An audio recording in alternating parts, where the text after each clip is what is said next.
నహ్మదుహు వనుసల్లి అలా రసూలిహిల్ కరీం అమ్మాబాద్. అనంత కరుణామయుడు అపార కృపాశీలుడు అయిన అల్లాహ్ పేరుతో ప్రారంభిస్తున్నాను. ఆ అల్లాహ్ సర్వలోకాల సృష్టికర్త, సమస్త లోకవాసులకు పోషకుడు, పర్యవేక్షకుడు, పరిరక్షకుడు, తన దాసుల పట్ల గొప్ప మృదు స్వభావి, గొప్ప ప్రేమ మరియు వాత్సల్యం కలవాడు, అమితంగా క్షమించువాడు, అపారంగా కనికరించువాడు, మన పశ్చాత్తాపాన్ని స్వీకరించువాడు, తీర్పు దినపు యజమాని. అటువంటి అల్లాహ్ సుబ్హానహు తాలాకు మాత్రమే సర్వస్తోత్రములు, సర్వ ప్రశంసలు, సర్వ పొగడ్తలు శోభిస్తాయి. ప్రియమైన ధార్మిక సోదరులారా, సోదరిమణులారా, మనలో చాలామంది మంచి భోజనం కోసము ఎంత దూరమైనా సరే ప్రయాణం చేస్తాం. ఒక మంచి వస్తువును, బ్రాండెడ్ హై క్వాలిటీ ప్రోడక్ట్ కొనడానికి మనము ఎంత దూరమైనా సరే ప్రయాణం చేస్తాము. అంటే ఆ వస్తువుకు మనం ఇచ్చే విలువ బట్టి మన ఆచరణ ఉంటుంది. దానికోసం ఎంత కష్టమైనా సరే మనము భరిస్తాము.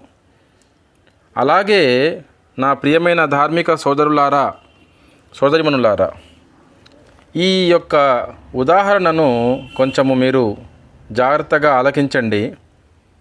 సహాబాలు ఏ విధంగా జ్ఞానానికి ఎంత ప్రాముఖ్యత ఇచ్చేవారో అర్థమవుతుంది. అక్బా బిన్ అమ్ర్ రజియల్లాహు అన్హు ఒక గొప్ప సహాబీ, ప్రవక్త ముహమ్మద్ సల్లల్లాహు అలైహి వసల్లం వారి సహచరులు.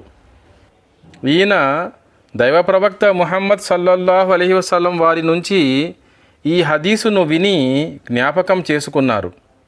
ఆ హదీసు కూడా ముత్తఫకున్ అలై, అంటే సహీ అల్ బుఖారీ మరియు సహీ అల్ ముస్లిం గ్రంథాల్లో నమోదై ఉన్నది. ఆ హదీస్ యొక్క అర్థం, మతన్ ఏమిటంటే, తోటి విశ్వాసి లోపాలను ఇతరుల ముందు ప్రచారం చేయకుండా దాచిపెట్టిన వారి లోపాలను అల్లాహ్ రేపు ప్రతిఫల దినాన ఇతరుల ముందు బహిర్గతం కాకుండా దాచి ఉంచుతాడు. సుబ్హానల్లాహ్. మరొకసారి చదువుతాను, జాగ్రత్తగా ఆలకించండి.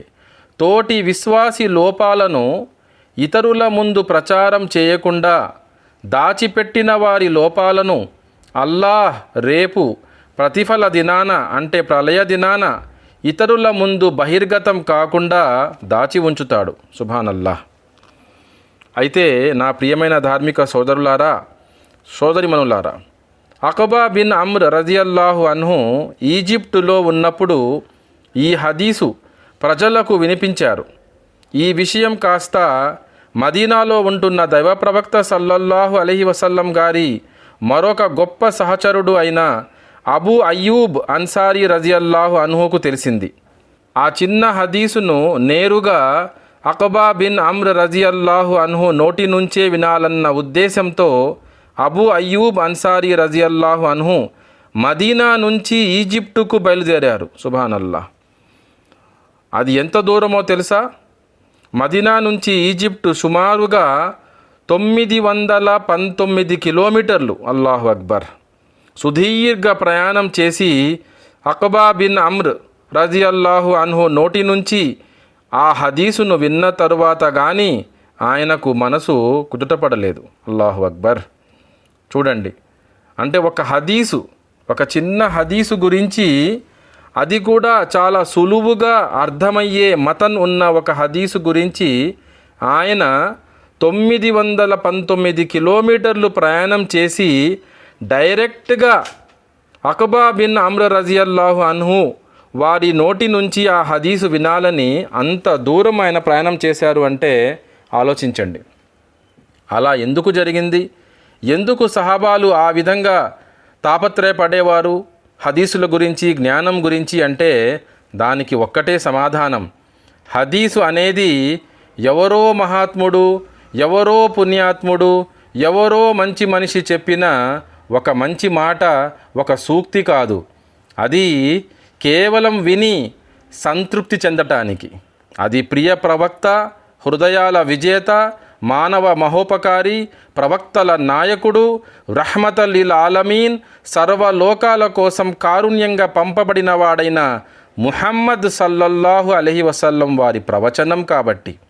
సోదరులారా, మీరు నేను జ్ఞానాన్ని సంపాదిస్తున్నాం. దేనికోసం? కేవలం జ్ఞానం కోసం. అల్లా తాలా మన అందరికీ ఏ విషయాన్ని ఏ విధంగా అర్థం చేసుకోవాలో ఆ విధంగా అర్థం చేసుకునే సద్బుద్ధిని ప్రసాదించుగాక. మనతో పోలిస్తే సహాబాలు హదీసులను, ఖురాన్ యొక్క జ్ఞానాన్ని కేవలం తెలుసుకోవటానికో జ్ఞానం కోసమో సంపాదించలేదు.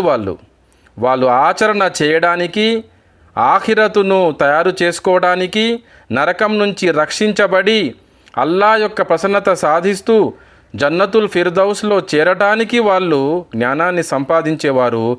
వారి యొక్క ఉద్దేశమే ఆచరణ చెయ్యాలి, సరైన జ్ఞానాన్ని సంపాదించాలి.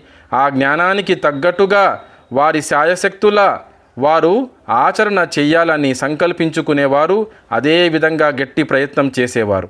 అది వాళ్లకు మనకు తేడా. మనల్ని కూడా అల్లాహ్ సుబ్హానహు తాలా ఏ విధంగా సహాబాలు ఆలోచించేవారో, ఏ విధంగా సహాబాలు ప్రవక్త ముహమ్మద్ సల్లల్లాహు అలైహి వసల్లం వారి సున్నత్కి కట్టుబడి ఉండేవారో, ఏ విధంగా ఖురాన్ గ్రంథానికి ఏ విధంగా ప్రాముఖ్యత ఇవ్వాలో ఆ విధంగా ప్రాముఖ్యత ఇచ్చేవారుగా చేయాలని, మనందరి పాపాలు మన్నించబడి మనం అందరము కూడా నరకం నుంచి రక్షించబడి అల్లాహ్ యొక్క ప్రసన్నత సాధిస్తూ స్వర్గంలోకి చేరిపోవాలని వేడుకుంటూ ముగిస్తున్నాను. ఆమీన్. వాఖిరు దావానా అల్హమ్దులిల్లాహి రబ్బిల్ ఆలమీన్. సుబ్హానల్లాహి వ బిహమ్దిహి సుబ్హానకల్లాహుమ్మా వ బిహమ్దిక అష్హదు అల్లా ఇలాహా ఇల్లా అంతా అస్తగ్ఫిరుక వ అతూబు ఇలైక్.